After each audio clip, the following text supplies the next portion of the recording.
नाशिकमधील परप्रांतीय आणि मराठी नागरिकांमधील वाद या घटना काही थांबायचं नाव घेत नाहीत. पुन्हा एकदा परप्रांतीय आणि मराठी नागरिक हा वाद चांगलाच उफाळून आला आहे.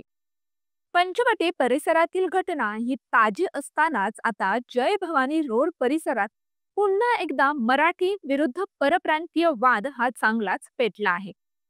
परप्रांतीयांकडून मराठी लोकांना त्रास दिल्याच्या तक्रारी सध्या समोर येत आहेत. गेल्या 15 दिवसांमधील नाशिकमधील ही दुसरी घटना असून परप्रांतीयांची वाढती मुजुरी हा गंभीर प्रश्न सध्या चांगलाच उद्भवला आहे. नेमकं सविस्तर काय प्रकरण आहे या व्हिडिओ मार्फत जाणून घेऊया. त्यासाठी व्हिडिओ शेवटपर्यंत पहा. नमस्कार, मी गायत्री घुगे बोडके आणि तुम्ही पाहत आहात न्यूज 24 महाराष्ट्र लाईव्ह. महाराष्ट्रात गेल्या काही दिवसांपासून मराठी विरुद्ध परप्रांतीय हा वाद डोकं वर काढताना दिसत आहे. नाशिकमध्ये तर 15 दिवसात 2 घटना समोर आल्या आहेत. सर्वात पहिली घटना म्हणजे पंचवटी परिसरातील एका सोसायटीमध्ये राहणाऱ्या मराठी महिलेला व तिच्या कुटुंबाला परप्रांतीय तरुण हा त्रास देत होता. तो तरुण अर्धनग्न अवस्थेत फिरायचा, फ्लॅट समोर लघुशंका करायचा. बरं, इतक्यावरच तो थांबला नाही, तर त्या महिलेच्या गळ्यातील ओढणी हिसकावून मारण्याचाही प्रयत्न त्या पुरुषाने केला. हा फ्लॅट मला विका, नाहीतर तुमचं जगणं हराम करून टाकेल अशी धमकी देऊन तो कुटुंबाला सतत त्रास देत होता. या सर्व प्रकारच्या घटनांना कंटाळून स्थानिकांनी मनसेला माहिती दिली. महाराष्ट्र नवनिर्माण सेनेच्या कार्यकर्त्यांनी यावेळी घटनास्थळी धाव घेतली आणि त्या परप्रांतीय तरुणाला बेदम असा चोप दिला आणि पोलिसांच्या देखील ताब्यात दिले.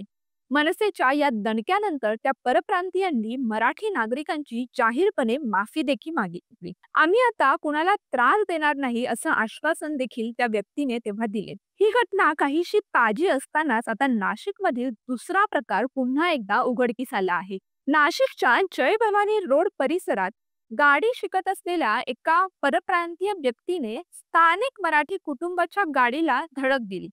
बरं, तो एवढ्यावरच थांबला नाही, तर तो मराठी लोकांना भंगार म्हणत अरेरावी देखील करू लागला. तो व्यक्ती मराठीत बोलण्यास त्यावेळेस नकार देखील देत होता. फक्त हिंदीतच बोलण्याचा आग्रह धरत होता. तुम्ही मराठी लोक, तुमची अवकात काय, तुम्ही भंगार आहात अशी शिवीगाळ यावेळेस त्या परप्रांतीय व्यक्तीने मराठी माणसांना केली. ही माहिती स्थानिक मनसे पदाधिकाऱ्यांना दिली. परप्रांतीय व्यक्ती अरेरावी करत असल्याने मनसे कार्यकर्त्यांनी त्याला चांगलाच चोप हा दिला आहे. राज्यात मराठी विरुद्ध परप्रांतीय वाद हा मुद्दा आता नवीन राहिलेला नाही.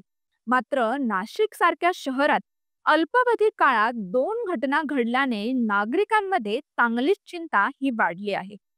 तसेच या घटनांमुळे परप्रांतीयांच्या वाढत्या मुजोरीबाबत प्रश्न देखील उपस्थित होत आहे. या संदर्भात तुमचे मत नेमकं काय आहे? परप्रांतीयांची मुजोरी आटोक्यात आणण्यासाठी कठोर पावलं ही उचलली पाहिजेत का? किंवा कशा प्रकारे हे सगळं केलं पाहिजे? हे कमेंट मार्फत नक्की कळवा. तुमचं मत आमच्यासाठी नक्कीच महत्त्वाचं असेल. व्हिडिओ कसा वाटला लाईक करा, शेअर करा, कमेंट करा आणि चॅनलला नक्की सबस्क्राईब करा. धन्यवाद.